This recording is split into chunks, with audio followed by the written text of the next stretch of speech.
తారీఖు నాడు దేశవ్యాప్తంగా మరి ప్రపంచవ్యాప్తంగా కూడా ఉన్నటువంటి భారతీయులందరూ కూడా అక్కా చెల్లెళ్ళు అన్న తమ్ముళ్లకు ఎంతో ఆత్మీయతతో ప్రేమతో మరి రాఖీ కట్టి రక్షాబంధన్ నిర్వహించుకుంటా ఉన్నారు.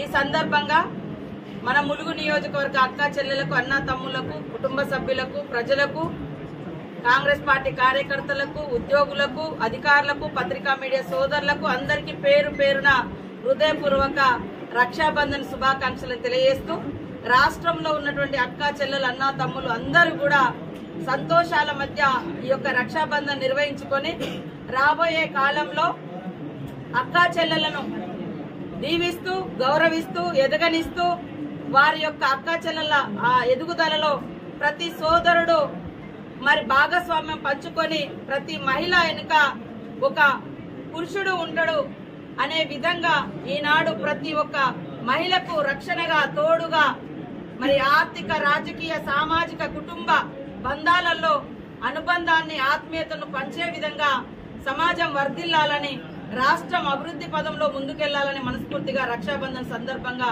కోరుకుంటా ఉన్నాం. డాక్టర్ బిఆర్ అంబేద్కర్ గారు చెప్పినట్టుగా ఏ సమాజంలో అయితే మహిళలు ఆర్థిక రంగంలో పురోగతి సాధిస్తారో ఆ సమాజం అభివృద్ధి చెందినట్టుగా భావించబడుతుంది. కాబట్టి ఈ రోజు మరి మన యొక్క సీఎం రేవంత్ రెడ్డి గారి నాయకత్వంలో కాంగ్రెస్ ప్రభుత్వం మహిళల ఎదుగుదలకు ఆర్థిక పురోగతికి కట్టుబడి అనేక రకాలుగా వాళ్ళను మరి సపోర్ట్ చేస్తూ వ్యాపార రంగంలో కూడా వాళ్ళని తీసుకురావడం కోసం మన ప్రభుత్వం కృషి చేస్తుంది. ఈ సందర్భంగా అక్కా చెల్లెలు సీఎం రేవంత్ రెడ్డి గారి ప్రభుత్వాన్ని దీవించాలని తోడుగా ఉండాలని మనస్ఫూర్తిగా కోరుకుంటా ఉన్నాం. అదే విధంగా సమాజానికి అదే విధంగా మా సోదరులకు అందరికీ కూడా ఒక విజ్ఞప్తి. ఈ రోజు మన ఇంట్లో అక్క చెల్లెలు ఎంత సురక్షితంగా ఉండాలని మనం కోరుకుంటామో బయట రోడ్డు మీద నడిచేటువంటి అక్క చెల్లెలు గాని పని ప్రదేశాలలో ఉన్నటువంటి అక్క చెల్లెలు గాని లేదా ఆడకూతులు గాని హాస్పిటల్లో వైద్య వృత్తిలో ఉన్నటువంటి వాళ్ళు కావచ్చు లేదా ఎక్కడైనా కూడా పని ప్రదేశాలలో కూడా ఒంటరి మహిళ కనిపించినా ఆమెలో ఒక అమ్మను ఆమెలో ఒక అక్కను ఆమెలో ఒక చెల్లెను చూసుకోండి, తోడ్పాటును అందించండి. వాళ్ళ కష్టాలలో కన్నీళ్లలో వాళ్ళ యొక్క మరి ఎదుగుదలలో మనం తోడుగా ఉంటామనే ఒక మంచి సాంప్రదాయాన్ని కలిగినటువంటి మన దేశము మహిళల్ని పూజించే దేశంలో మరి రోజు రోజుకు అత్యాచారాలు హత్యలు లైంగిక వేధింపులు కూడా పెరిగిపోతున్నాయి.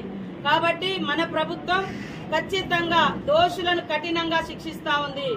ఎప్పటికప్పుడు ఏ క్షణం కూడా అవకాశం ఇవ్వకుండా ఎలాంటి నేరాలుంటే దానికి తగ్గట్టుగా ఉన్నటువంటి సెక్షన్స్ ఆధారంగా యాక్ట్ ఇంప్లిమెంటేషన్ చేసి వాళ్ళని శిక్షిస్తా ఉన్నాము.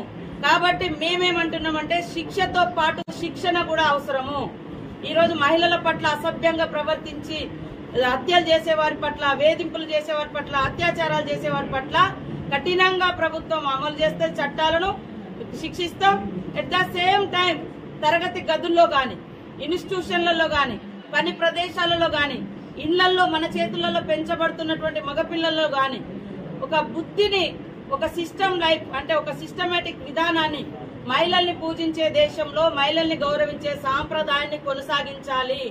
ఎప్పుడు కూడా ఇతర మహిళల పట్ల చులకన భావము లైంగిక వేధింపులు హరాస్మెంట్స్ మహిళలను ఎత్తుకెళ్లి అపహరించి మరి వివిధ ప్రదేశాల్లో అమ్మడము ఇలాంటి నీచమైన వాటికి పాల్పడద్దు. ఇది మంచిది కాదు ఒక తల్లి కడుపులో పుట్టినటువంటి బిడ్డకు అనేటువంటి మెసేజ్ ను కూడా మనము ఈ రక్షాబంధన్ సందర్భంగా మరి సమాజానికి అందివ్వాల్సిన అవసరం ఉంది. కాబట్టి నాకు గత 20 సంవత్సరాలుగా రాజకీయ రంగంలోకి వచ్చిన కానుంచి నాకున్న ఏకైక సోదరుడు మరి మరణించడం జరిగింది. కానీ ఆ రోజు నుంచి ఈ రోజు వరకు ఉద్యమంలో ఉన్నప్పుడు ఉద్యమకారులు సోదరులుగా భావించినాము. ఈ రోజు మరి రాజకీయ రంగంలో వచ్చిన తర్వాత నాతో కలిసి పనిచేసి నా అడుగులో అడుగేస్తూ నా అపజయాల్లో నా విజయాల్లో నా కష్టాలలో నా కన్నీళ్లలో నాకు అన్ని రకాలుగా తోడుగుంటున్నటువంటి మా ములుగు నియోజకవర్గ ప్రజలకు కార్యకర్తలకు నాయకులకు అభిమానులకు ఉద్యోగులు పత్రికా మీడియా సోదరులందరూ కూడా ఈ నియోజకవర్గమే నా కుటుంబం నా సోదర భావం అనే ఉద్దేశంతో ప్రతిరోజు అంటే ప్రతి రాఖీ సందర్భంగా మరి ముందస్తు రాఖీ నిర్వహించుకోవడం మాకు గత కొన్ని ఏళ్లుగా ఆనవాయితీగా వస్తుంది. ఎందుకంటే ఇక్కడ నిర్వహించుకున్న తర్వాత మరి రాష్ట్రంలో ఉన్నటువంటి పార్టీ పెద్దలకు మరి సీఎం రేవంత్ రెడ్డి గారికి కూడా వారు గత దాదాపుగా 8-9 సంవత్సరాలు 10 సంవత్సరాల నుంచి కూడా కట్టుకుంటూ వస్తున్నాం. అట్లా అంతకు ముందుగానే ఇట్లా కట్టేది. కాబట్టి మా సోదరులందరినీ, నా నియోజకవర్గ ప్రజల్ని కూడా నేను ఎమ్మెల్యేగా ఉన్నప్పుడు ఎట్లా అయితే మరి అదే భావంతో ఉన్నామో, ఓడిపోయినప్పుడు కూడా అదే భావంతో ఉన్నాం. ఈ రోజు అధికారంలో ఉన్నా కూడా నా సోదరులు, నా నియోజకవర్గ ప్రజలే నా కుటుంబంగా భావించి మొదటి పండుగ ఈ రోజు రక్షాబంధన్ మా నియోజకవర్గ కేంద్రంలో నిర్వహించుకోవడం నాకు చాలా సంతోషం. ఈ సందర్భంగా మన కార్యకర్తలకు, నాయకులకు అందరికి ఒకటే విజ్ఞప్తి, ఎదుటి మహిళల్ని గౌరవిద్దాం, వాళ్ళలో మన కుటుంబ సభ్యులను చూసుకుందాం.